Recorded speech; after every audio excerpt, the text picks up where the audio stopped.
Margarita Zavala llora por pensiones doradas, pero un diputado de Morena le cierra la boca. La narcopanista Margarita Zavala recurrió al melodrama y a las medias verdades para defender privilegios. Con una moción suspensiva intentó proteger las pensiones doradas, ladrando disque violaciones a derechos humanos, pero usó datos falsos y defendió a exempleados que ganan hasta $1 millón mensuales. Su chillido, lleno de contradicciones, solo buscó mantener una burbuja de lujos a costa del pueblo. Pero el diputado Manuel Vázquez de Morena fue contundente. La reforma no es contra todos los pensionados, sino contra los abusos. Reveló que el 67% de extrabajadores de Luz y Fuerza del centro reciben entre 100,000 y $1 millón, mientras miles de mexicanos sobreviven con mínimos. Con datos claros defendió el reordenamiento para que el presupuesto alcance para todos, no para unos cuantos privilegiados, por compadrazgos narcoprianistas.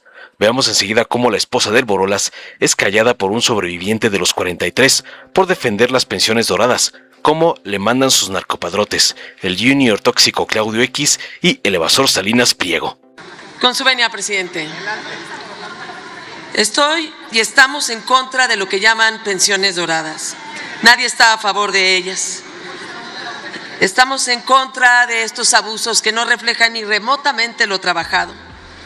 Pero también es cierto que miles de pensionados que sí trabajaron y sirvieron al Estado mexicano se jubilaron con la certeza jurídica y humana que serían respetados.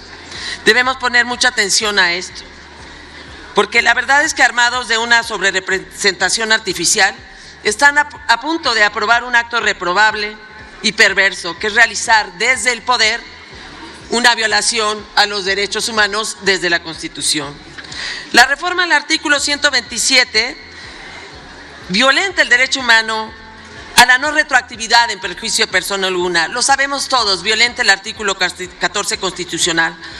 Por eso venimos a presentar esta moción suspensiva. Primero, porque no todos los que deberían estar, están. Segundo, porque la reforma también contempla miles y miles de familias que no tenían pensiones exorbitantes y que sin razón alguna los colocaron en el mismo cajón. Incluso en la banca ni siquiera son de recursos públicos sus pensiones. Y tercero, porque la forma en que se pretende hacer no es la correcta, ni en su proceso ni en los hechos. Amerita detener la discusión, sí, amerita una moción suspensiva, porque se violenta el principio de retroactividad de la ley. Es un derecho humano, no un dato técnico. Además, la iniciativa deja expresamente excluido a otros servidores públicos, pues sí, como Arturo Saldívar, que a lo mejor hizo la iniciativa y que recibe, o por lo menos pidió, una pensión dorada. Tercero, la iniciativa, fíjense, fue presentada el 18 de febrero por la Presidenta de la República y vino acompañada de una campaña propagandística sobre pensiones doradas que implicaban en algunos casos unos montos hasta de $1 millón. El 11 de marzo, el Senado votó a favor de la iniciativa, pero lo hizo con base en datos que oficialmente se habían presentado. Pero el 17 de marzo, el gobierno mandó un boletín diciendo: me equivoqué en los datos, los preciso. Señores, en este caso hay una clara desinformación de quien tomó la decisión. Se llama así incluso en el derecho. Si utilizan datos falsos o engañosos, influyen en la decisión de los legisladores, se toma la decisión y luego se aclara. Así que el Senado tomó la decisión con base en datos falsos. Y resultó que al contrario, tenían una enorme diferencia, hasta 10 veces menos de lo que habían dicho que se recibía. Por otra parte, este dictamen no integra lo que se les pidió ayer que integraran, la acción de inconstitucionalidad que pidió el diputado Dorin, resuelta por el ministro Pérez Dayán, que tan funcional les pareció a ustedes, y señala lo impreciso que es el sueldo de cualquier persona burocrática, incluyéndole al presidente de la República, es más, precisamente la del presidente de la República, y que lo que se debe evitar es la discrecionalidad en esos puntos de referencia que están haciendo mucho daño, y lo diremos en la discusión. Y séptimo, el derecho de audiencia. Si se presenta el 18 de febrero y para el 11 de marzo no pudieron ni siquiera organizarse para acudir al Senado, pues lo que ha faltado es escuchar a los pensionados y a los que se creen agraviados. Por eso tenemos ya cartas, asociaciones, peticiones de que fueran escuchados, no solo en la comisión, sino que se atendiera.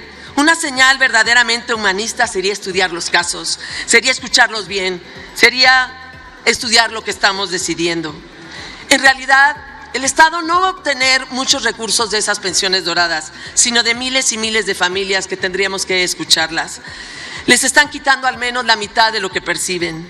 Si hoy se permite, y termino, que desde la Constitución se violente el principio de la irretroactividad, si hoy se permite que desde la Constitución, sin estudiar lo suficiente, se eliminen derechos adquiridos con base en una información imprecisa e incluso falsa, entonces ningún derecho estará a salvo.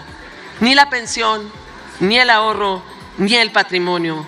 Están cambiando las reglas. Y en este momento la discusión deja de ser sobre pensiones doradas de plata o de cobre o altas y bajas. Se convierte en algo mucho más serio. Los derechos adquiridos, la confianza en el Estado mexicano. Por esas razones presentamos una moción suspensiva. Muchas gracias. Muchas gracias, presidenta.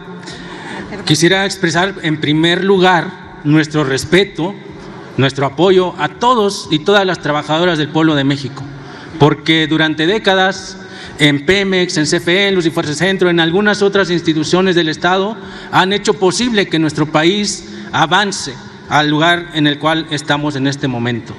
Y queremos desde este momento decir que no es contra el universo completo de trabajadores y trabajadoras pensionadas de nuestro país contra quienes va esta medida, esta modificación al artículo 127. Va contra las pensiones doradas, contra una cúpula, una burbuja de trabajadores y trabajadoras que, aunque estaban en las reglas, aunque estaban en las leyes, no por ser legal fue moral lo que hicieron. Muchas de esas pensiones que lograron obtener fue por acuerdos, por amigos, por amigas, por compadrazgos, por amistades políticas, por favores políticos. Esto no puede continuar de esa manera. Tenemos que revisar, tenemos que reordenar el régimen de pensiones de nuestro país. También porque a nivel nacional y a nivel estadístico de nuestra población, pues claramente vamos poco a poco envejeciendo y cada vez vamos a tener un universo mayor de personas mayores que van a estar en esta situación y van a necesitar que el régimen de pensiones alcance para todas y todos. Nuestro país gasta muchísimos millones, más de 2.3 billones de pesos, es decir, el 23% del presupuesto público anual se va en pensiones a las personas jubiladas. Eso se va a continuar haciendo, repetimos. El problema no es que se gaste tanto en nuestros trabajadores o ex trabajadores y ex trabajadoras. El problema es que esto suele o se concentra en unas cuantas personas. Por ejemplo, en Luz y Fuerza del Centro se cuenta con un padrón de más de 14,000 ex trabajadores cuyo costo anual asciende aproximadamente a 28,000 millones de pesos, destacando que una proporción relevante, cercana al 67%, percibe pensiones que van desde los 100,000 hasta casi 1 millón de pesos mensuales. Es decir, tenemos que reordenar y revisar este asunto con estos ex trabajadores porque en comparación con el resto seguramente pues muchos estarán en desacuerdo. Lo decía mi compañera diputada, el día de ayer escuchamos a 5 organizaciones o a 5 representantes de organizaciones de trabajadores y se les dio la apertura, todos en contra de esta medida. ¿Qué hubiera pasado? Les pregunto a esos líderes o esas líderes si hubiéramos traído también nosotros a trabajadores con una pensión de 6,000 pesos o de 8,000 pesos o de 15,000 pesos o de 4,000 pesos. No se escuchó a la otra parte ayer en la comisión y sin embargo tuvimos la apertura y pudimos escuchar lo que estas personas vinieron a decir. Por lo tanto, y no solamente fue en ese momento, a lo largo de estos meses y semanas, la Comisión de Puntos Constitucionales, en la persona de su presidente, su secretario técnico y demás personas encargadas, han escuchado a otras organizaciones y a otros líderes respecto a este tema.